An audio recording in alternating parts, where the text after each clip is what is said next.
Hello and welcome to another episode of Mama Thrive.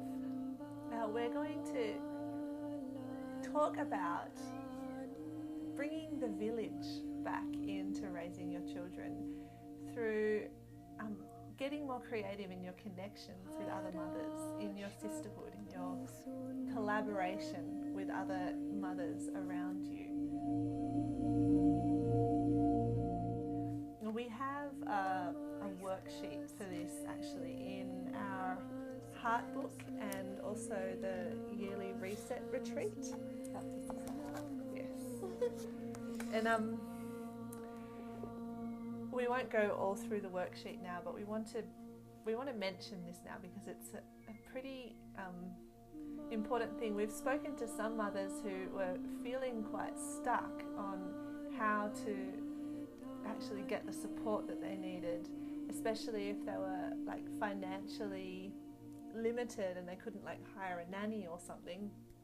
And then they realized that there is a lot more available to them in their collaborations with other women, in the sisterhood around them, than what they realized when they could get creative together. Yeah. So it does take a village. So without a village, you can end up isolated, and it also puts a huge amount of stress on your relationship with your partner, if you have one. And as a single mum, just a sense of overwhelm and helplessness because there is no one to take over when it gets tough. It's just absolutely unrealistic, especially as a single mum, to expect that you can do everything all on your own and be calm and collected and loving and show up the way you not want to lose show it. up. Yeah. And then also even in a nuclear family, like it's unrealistic to expect that it can all just fall on two people. Yeah, and typically if your partner is at work, then they're tired, they don't want to help, and they're run out of their energy, and you need them to step up, but they're not stepping up, and then you feel unsupported, and the whole cycle continues and goes round and round. And the problem is that we're not using the village, that we're not making use of the resources of many hands make light work, as it were. And there's another major stumbling block that we've seen happen time and time again. And so before we go into how to really start to leverage this concept of taking a village, it's important to bring up this, and that is that mothers often have a ridiculously hard time receiving support. And so it does not matter how rich your village is, if you cannot receive support, if you can't accept support, and if you can't ask for it. So this is a piece before you go into developing your ideal village around you that you want to be conscious of, that you want to give some thought to internally. Where do you sit on your ability to receive? Because it's going to be a crucially vital piece of the whole puzzle.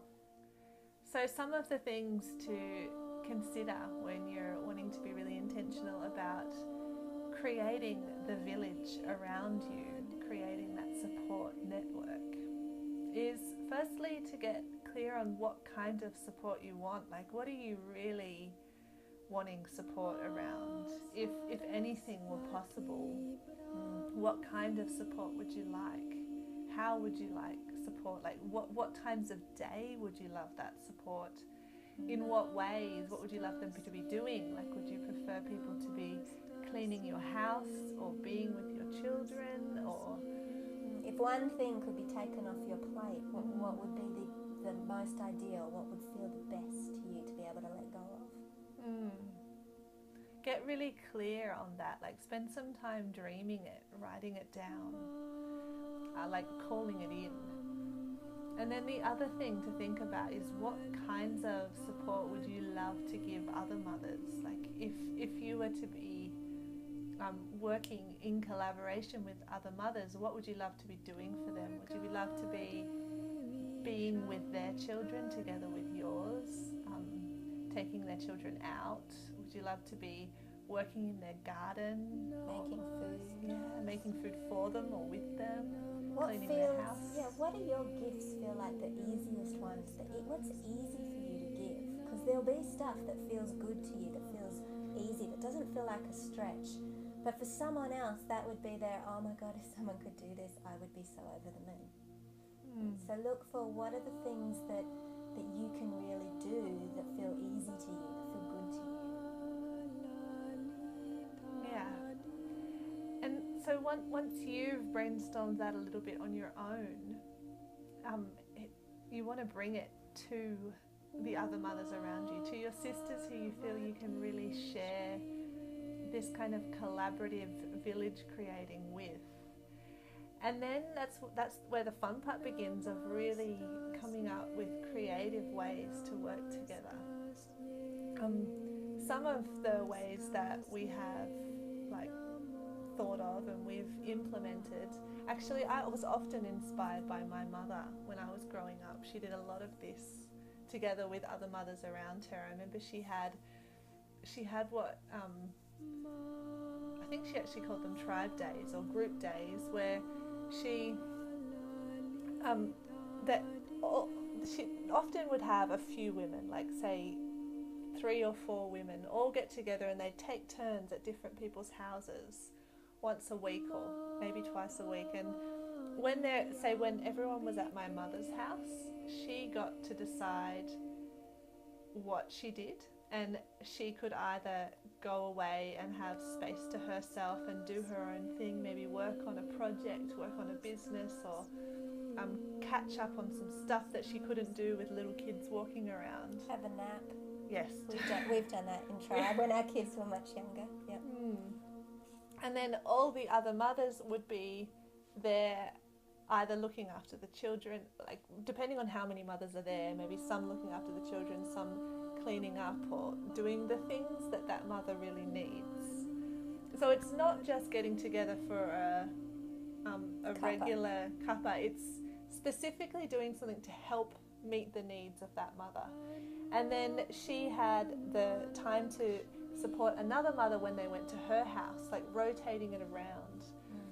And then other things that you can do are like make each other meals. Like say when you're making your meal, make extra and give it to your friend, and vice versa, or not vice versa if she really doesn't want to make meals and she has something else to give you. Or you could do like things like mama bakes together. Carpooling is a really great one. Doing another mum's groceries when you're doing yours. So, Kaya and I often check in, say I'm going to the shops, do you need anything? That's something else. Or even better for me personally is someone hanging out with my kids while I go grocery shopping. That actually feels even easier to me. Yeah.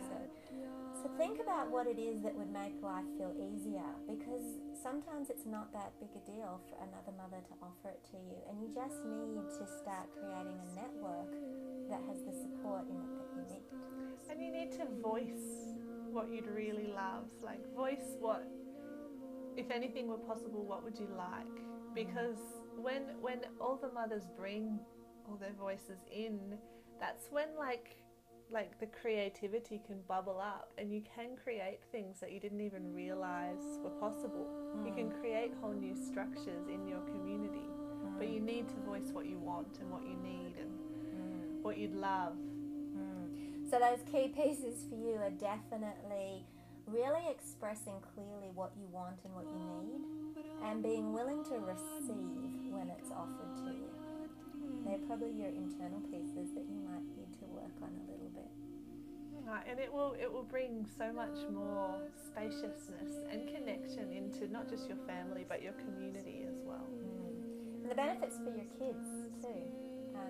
Our children, the winters that we've done tribe, our children love Tribe Day. So absolutely, it's beneficial for your children as well. Yeah, so implement it and enjoy.